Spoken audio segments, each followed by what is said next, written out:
नमस्कार।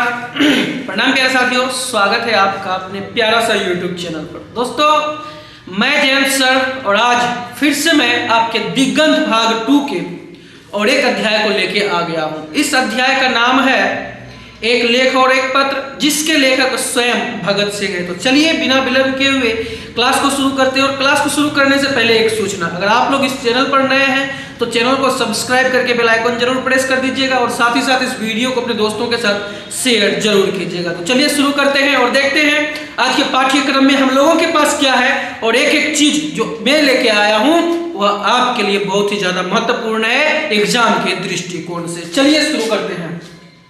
चलिए दोस्तों, आपके सामने साक्षात प्रस्तुत है, आपके स्क्रीन पे, आपके मोबाइल के स्क्रीन में आपको दिखाई दे रहा होगा। चलिए प्यारे साथियों, आज हम लोग बात करने वाले हैं एक बहुत ही दिलचस्प आदमी के बारे में। इस आदमी का नाम है भगत सिंह। इसको हम आदमी नहीं कह सकते हैं, इसको हम लोग वीर भगत सिंह कहेंगे। प्यारे साथियों, क्या कहेंगे? वीर भगत सिंह कहेंगे। इस चीज को आप ध्यान दीजिएगा। देखिए, वीर भगत सिंह लिखे हैं एक लेख और एक पत्र। बिल्कुल क्लियर है। और अभी हम लोग लेखक परिचय को पढ़ेंगे, इसके साथ साथ जो मेरा पाठ आएगा उस पाठ के सारांश को भी पढ़ेंगे। उसके बाद हम लोग वस्तुनिष्ठ प्रश्न को भी देखेंगे, जो कि आपके आने वाले बोर्ड की परीक्षा के लिए सीधा महत्वपूर्ण होने वाला है। तो चलिए शुरू करते हैं। देखते हैं, हमारे लेखक हैं भगत सिंह। याद रखिएगा, लेखक कौन है? भगत सिंह है। आप चित्र में दिखाई दे रहा होगा आप लोगों को स्क्रीन पर। चलिए, इनका जन्म 28 सितंबर 1907 ईस्वी को। देखिए, बहुत महत्वपूर्ण है, एक एक सवाल आपके लिए एकदम रामबाण है। चलिए, इसका निधन 23 मार्च 1931 ईस्वी को शाम 7:33 पर लाहौर षड्यंत्र केस में फांसी, बेचारे को फांसी दिया गया था। देश के प्रति हंसते हंसते न्योछावर कर दिए थे अपना प्राण। और इसी के बारे में आज हम लोग पढ़ रहे हैं। हम लोगों का सौभाग्य है कि ऐसे ऐसे वीर सपूतों के बारे में हम लोगों को पढ़ने का मौका मिल रहा है। तो चलिए एकदम पूरा उत्साह के साथ आगे बढ़ते हैं, देखते हैं आज के कार्यक्रम को। भगत सिंह का जन्म स्थान बंगा चक नंबर 105, बंगा चक नंबर 105, गगेड़ा ब्रांच, वर्तमान लायरपुर पाकिस्तान में है। अभी इनके माताजी का नाम विद्यावती देवी और पिताजी का नाम सरदार किशन सिंह। याद रखिएगा, माताजी का नाम विद्यावती और पिताजी का नाम सरदार किशन सिंह। प्यारे साथियों, इस चीज को आप नहीं भूलिएगा, बहुत महत्वपूर्ण है। चलिए बिना विलंब के भी आगे बढ़ते हैं, आगे का कार्यक्रम देखते हैं हम लोगों के पास क्या है। चलिए प्यारे साथियों, आगे है इनकी शिक्षा। इनकी शिक्षा अभी जो हम लोग पढ़ रहे हैं, भगत सिंह, इनकी शिक्षा दीक्षा क्या है, कैसे है, नहीं देखते, आइए जानते हैं। कह रहा है आरंभिक शिक्षा गांव बंगा में, लाहौर के डीएवी स्कूल से 19वीं तक की पढ़ाई। बीए के दौरान पढ़ाई छोड़ दी। बीए के दौरान दोस्तों पढ़ाई छोड़ दी, इस चीज को आप नहीं भूलिएगा। चलिए आगे देखते हैं। इनका परिवार संपूर्ण परिवार स्वतंत्रता सेनानी, माता पिता भाई बहन, स्वयं भगत सिंह भी स्वतंत्रता सेनानी थे। प्यारे साथियों, याद रखिएगा। चलिए आगे बढ़ते हैं। यह किनसे प्रभावित थे देखते हैं।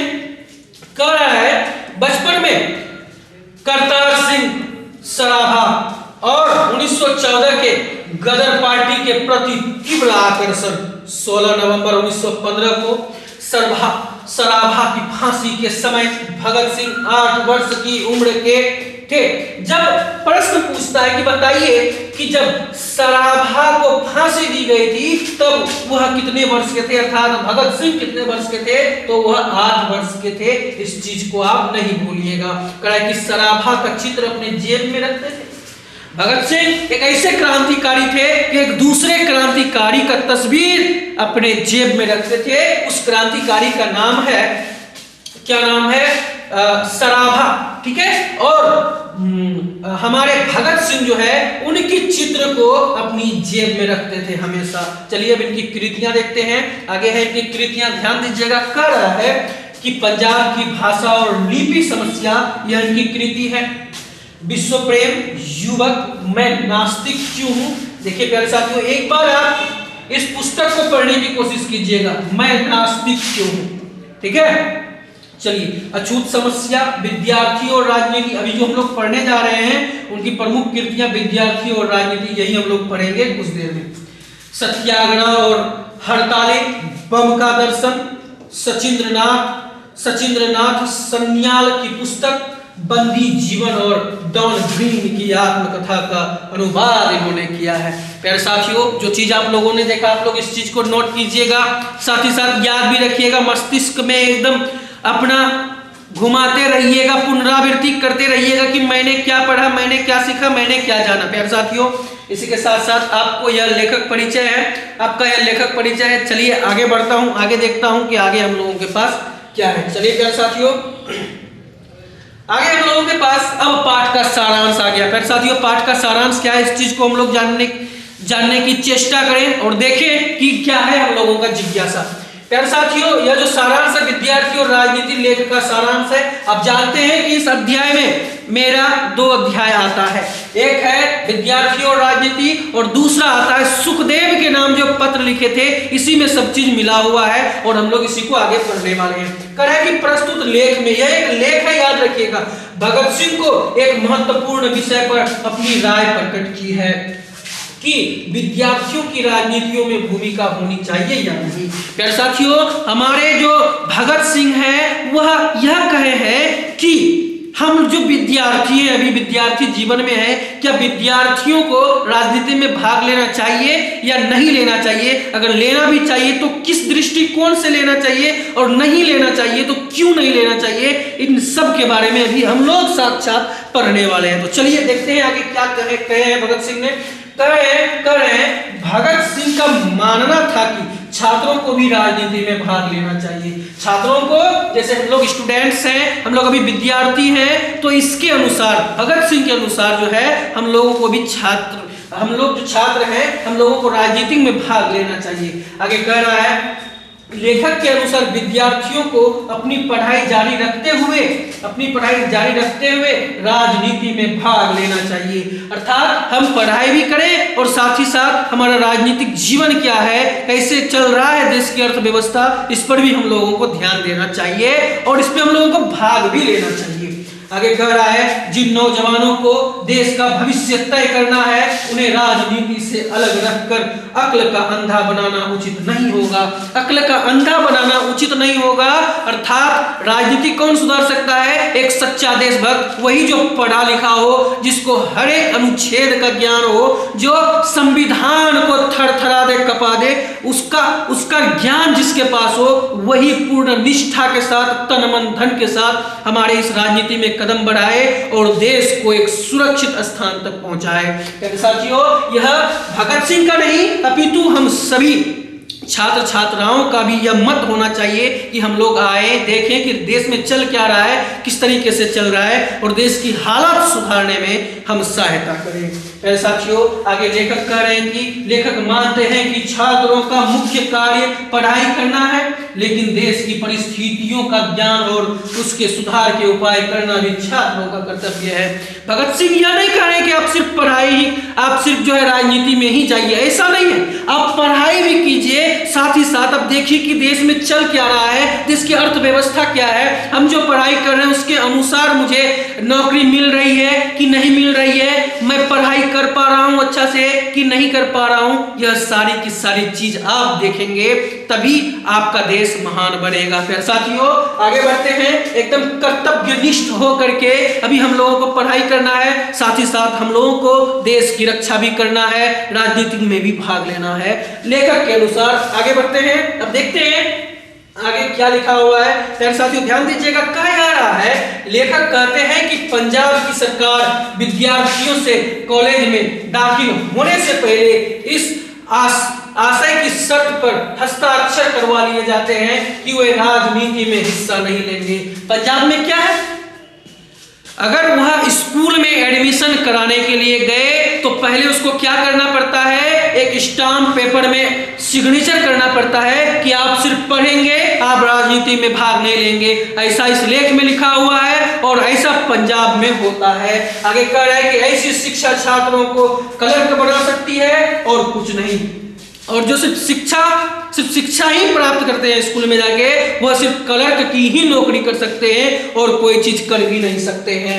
लेखक कहते हैं कि प्रोफेसर का अपना ही ज्ञान अधूरा है। जब कोई विद्यार्थी प्रोफेसर को रूसी लेखक की पुस्तक दिखाता है तो छात्र को बोल्शेविक पार्टी का सदस्य कहते हैं। प्यारे साथियों, यहाँ पे में कहा गया है कि जिस प्रोफेसर को खुद ज्ञान नहीं है वह चला देश को संभालने, वह चला विद्यालय को संभालने। लेकिन जब कोई विद्यार्थी अगर रूस की किताब को अगर पढ़ते हैं तो उस विद्यार्थी को वो बोल्शेविक बताते हैं, कहते हैं कि तुम रूस का समर्थन करते हो। ऐसा नहीं है प्यारे साथियों, आप जितना पढ़ेंगे, जितनी पुस्तकें पढ़ेंगे उतना आप आगे बढ़ेंगे, आपका सोच उतना ही सकारात्मक बनेगा और आपका जो थिंकिंग है वो बिल्कुल क्रिएटिव बनेगा। प्यारे साथियों, क्रिएटिव थिंकिंग के साथ आप क्रिएटिव थिंकिंग करना चाहिए आपको, अर्थात आपको सकारात्मक सोच सोचना चाहिए। आगे बढ़ता हूं, कह रहा है कि अंततः भगत सिंह कहना चाहते हैं कि विद्यार्थी परिश्रम में पढ़ाई करते हुए देश की राजनीति में भी हाथ बटाएं।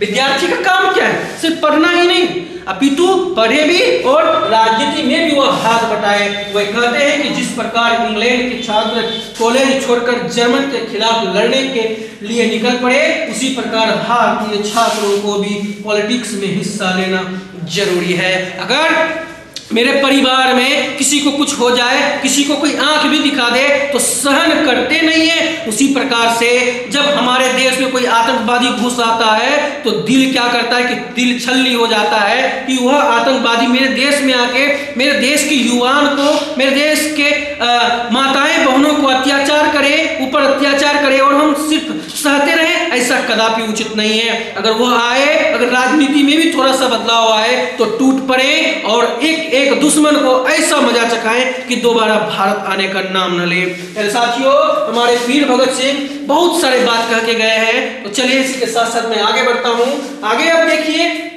अब इन्होंने सुखदेव के नाम एक पत्र लिखे हैं जिसके बारे में अभी मैं आप लोगों को बताने वाला हूं।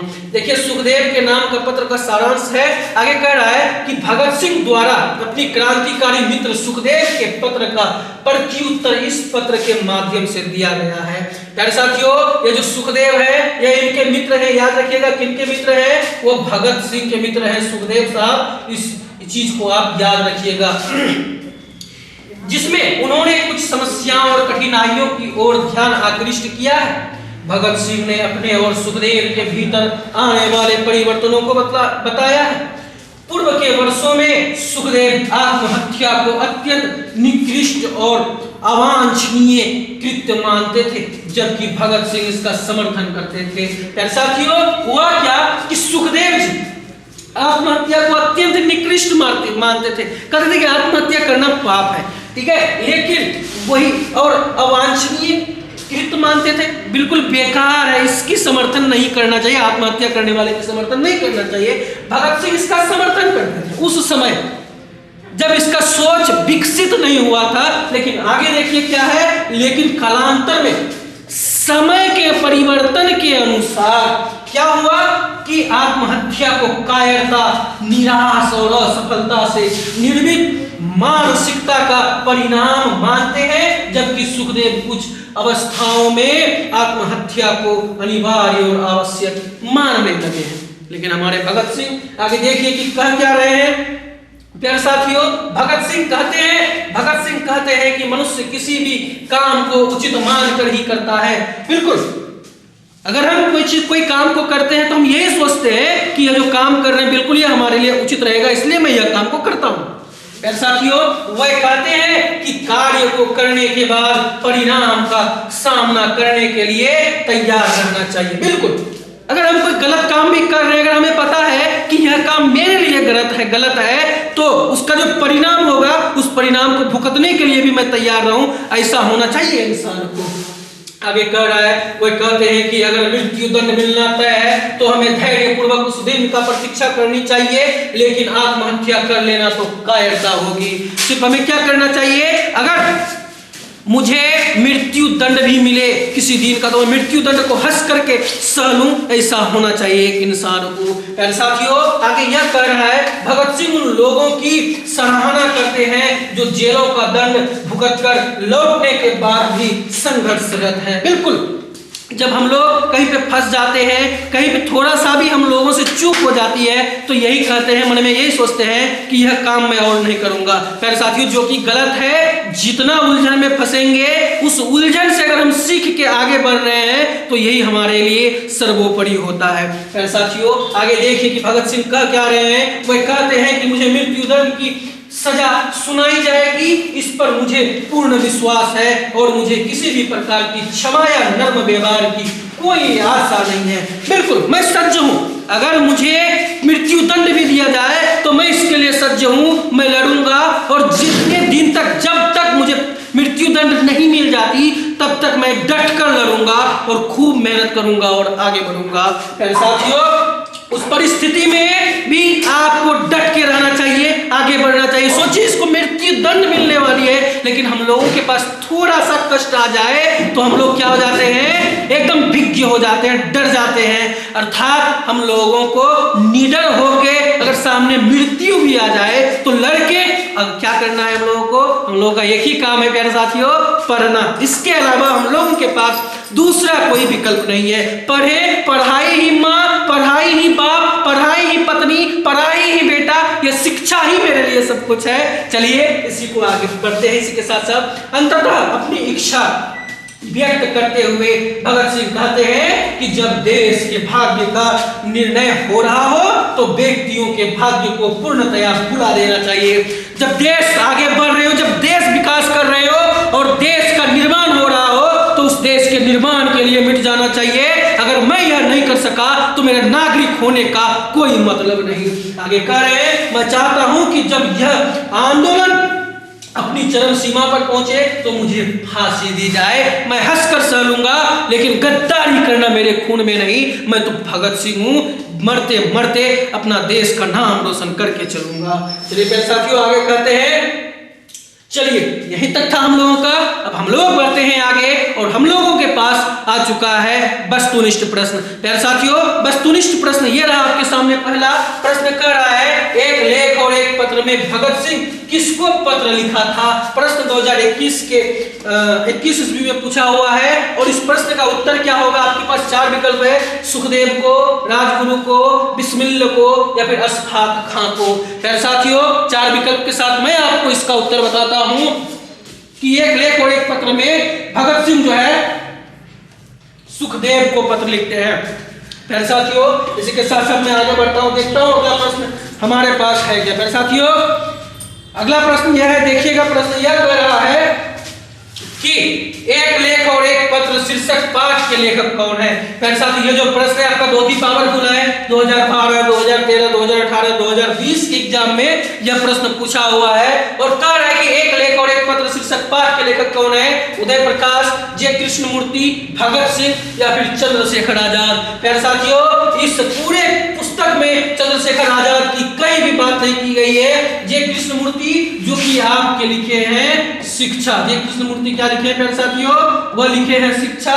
उदय प्रकाश लिखे हैं त्रिज, उदय प्रकाश लिखे हैं त्रिज कहानी और ये जो भगत सिंह लिखे हैं यह लिखे हैं एक लेख और एक पत्र। क्या लिखे हैं प्यारे साथियों? एक लेख और एक पत्र लिखे हैं भगत सिंह, एक लेख और एक पत्र लिखे हैं हमारे भगत सिंह। प्यारे साथियों ध्यान रखिएगा, अर्थात कि इसका जो सही उत्तर हो जाएगा वह गो नंबर का विकल्प बिल्कुल सही हो जाएगा, अर्थात भगत सिंह इसका बिल्कुल सही उत्तर हो जाएगा। चलिए आगे बढ़ता हूं, देखता हूं तीसरा नंबर क्या है मेरे पास। प्यारे साथियों, तीसरा नंबर का प्रश्न है, एक लेख और एक पत्र शीर्षक पाठ क्या है? यह ऐतिहासिक पत्र है या संस्मरण है या फिर कहानी है या फिर कविता है? प्यारे साथियों, मैं आपको बता दूं कि यह एक लेख और एक पत्र जो है यह आपका एक ऐतिहासिक पत्र है। इस चीज को आप नहीं भूलिएगा, बहुत महत्वपूर्ण है। प्यारे साथियों, आशा करूंगा आपको समझ में आ रहा होगा, समझ में आ रहा होगा। वीडियो को लाइक कीजिएगा, चैनल को सब्सक्राइब कीजिएगा और अपने दोस्तों के साथ शेयर जरूर कीजिएगा। चलिए प्यारे साथियों, आपको कैसा लग रहा है क्लास जरूर बताइएगा। आगे बढ़ता हूं, अगला प्रश्न हमारे पास है, भगत सिंह के पिता का क्या नाम था? प्यारे साथियों, बीते हुए समय में मैं आपको बताया था कि भगत सिंह के पिताजी का नाम सरदार किशन सिंह है। प्यारे साथियों, सरदार किशन सिंह ख नंबर का विकल्प आपका बिल्कुल सही हो जाएगा, सरदार किशन सिंह। चलिए आगे बढ़ते हैं, देखते हैं आगे पांचवा नंबर का प्रश्न है। प्रश्न खड़ा है, प्रश्न बहुत ही प्यारा है प्यारे साथियों, देखिएगा। भगत सिंह का जन्म कब हुआ था? प्रश्न 2020 में पूछा हुआ है। भगत सिंह का दोस्त सॉरी भगत सिंह का जो जन्म हुआ था प्यारे साथियों, वह आपका हुआ था 28 सितंबर 1907 ईस्वी को। ध्यान दीजिएगा, कब हुआ था प्यारे साथियों? 28 सितंबर 1907 ईस्वी को भगत सिंह का जन्म हुआ था। यह चीज आप नहीं भूलिएगा प्यारे साथियों। इसी को मद्देनजर रखते हुए मैं आगे बढ़ता हूँ, आगे देखता हूँ कि आगे मेरे पास है क्या। प्यारे साथियों 6 नंबर का प्रश्न है। प्रश्न बहुत ही प्यारा है। प्रश्न यह कह रहा है, जब देश के भाग्य का निर्णय हो रहा हो तो व्यक्ति के भाग्य को पूर्णतया भुला देना चाहिए। क्या मैंने लास्ट में यह चीज नहीं पढ़ा? मैं अंतिम में यह चीज नहीं पढ़ा क्या? जब मैं आपको क्या पढ़ा रहा था, सुखदेव के नाम के पत्र का सारांश जब मैं बता रहा था, तो अंतिम लाइन तो यही था ना कि जब देश के भाग्य का निर्माण हो रहा हो तो व्यक्तियों के भाग्य को पूर्णतया भुला देना चाहिए। यह किसमें है? यह पंक्ति है एक लेख और एक पत्र में। यह प्रश्न 2023 के परीक्षा में पूछा हुआ है प्यारे साथियों। क्या आपको मजा आ रहा है? बिल्कुल मजा आएगा। इसी के साथ साथ आगे बढ़ता हूं। और प्यारे साथियों, जितने सारे आपके पास प्रश्न आएंगे वो सारे के सारे प्रश्न आपके आने वाले बोर्ड की परीक्षा के लिए बहुत ही ज्यादा महत्वपूर्ण होगा। और जितना भी पढ़ाऊंगा यहीं से आएगा, इससे बाहर नहीं आएगा प्यारे साथियों। आगे देखता हूं, आगे क्या कह रहा है कि भगत सिंह की रचना निम्न में से कौन सा है? प्रश्न 2023 के बोर्ड की परीक्षा में पूछा हुआ है। संपूर्ण क्रांति, भैया यह तो जेपी लिखे हैं, अर्थात जयप्रकाश नारायण। कौन लिखे हैं? जयप्रकाश नारायण।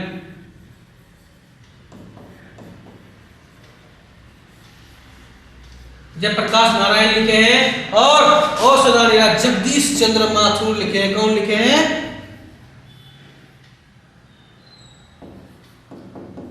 जगदीश चंद्र माथुर। जगदीश चंद्र माथुर लिखे हैं। उसने कहा था लिखे हैं। कौन लिखे हैं? चंद्रधर शर्मा गुलेरी।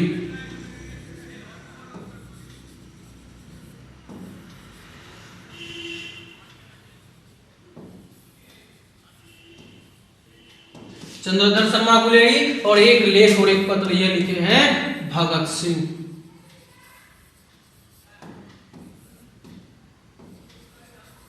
यह लिखे हमारे भगत सिंह। अर्थात भगत सिंह की रचना कौन है? तो ख नंबर का विकल्प आपका बिल्कुल सही हो जाएगा। यही हमारे भगत सिंह लिखे हैं। चलिए आगे बढ़ता हूं, देखता हूं इसके बाद 8 नंबर का प्रश्न क्या है प्यारे साथियों। देखिएगा, कह रहा है भगत सिंह ने कैसी मृत्यु को सुंदर कहा है? आपका विकल्प है युद्ध के दौरान हुई मृत्यु को, वज्रपात से हुई मृत्यु को, देश की सेवा के बदले दी गई फांसी को, या फिर किसी बीमारी के कारण हुई मृत्यु को। प्यारे साथियों, हमारे जो भगत सिंह के वह देश सेवा के बदले दी गई फांसी को ही सुंदर कहा है। इससे अच्छा मौका और कभी मिल ही नहीं सकता है कि मेरे देश के लिए मुझे मरना पड़े। यह तो सौभाग्य की बात है साथियों। इसी के साथ साथ मैं आगे बढ़ता हूं। अगला प्रश्न क्या है यह देखता हूं। चलिए 9 नंबर का प्रश्न है। प्रश्न कह रहा है कि पंजाब की भाषा तथा लिपि की समस्या किस लेखक की रचना है? बिल्कुल भगत सिंह की रचना है। इस चीज को आप नहीं भूलिएगा। चलिए इसी के साथ साथ आगे 10 नंबर का प्रश्न है। प्रश्न कह रहा है कि एक लेख और एक पत्र के लेखक कौन है? तो वह बिल्कुल भगत सिंह है। बिल्कुल यह एकदम लिली पोर्ट जैसा सवाल है प्यारे साथियों। आगे बढ़ता हूं। चलिए अब देखिए, अब आया ना ऊंट पहाड़ के नीचे। देखिएगा, एक एक प्रश्न आपके लिए बहुत ज्यादा महत्वपूर्ण है। प्रश्न यह कह रहा है, जान है प्रश्न में, देखिए भगत सिंह के पिता सरदार किशन सिंह, अर्थात भगत सिंह के पिता कौन है? भगत सिंह के पिता सरदार किशन सिंह तथा चाचा अजीत सिंह। याद रखिएगा, भगत सिंह के पिता सरदार किशन सिंह और इनके चाचा अजीत सिंह। याद रखिएगा, यह दोनों किनके सहयोगी थे? तो यह दोनों लाला लाजपत राय के सहयोगी थे। इस चीज को आप नहीं भूलिएगा प्यारे साथियों। क्लियर है? आगे बढ़ता हूं, आगे देखता हूं। अगला प्रश्न मेरे पास 12 नंबर का है। प्रश्न यह कह रहा है प्यारे साथियों, भगत सिंह ने चंद्रशेखर आजाद के साथ मिलकर किस संघ का गठन किया था?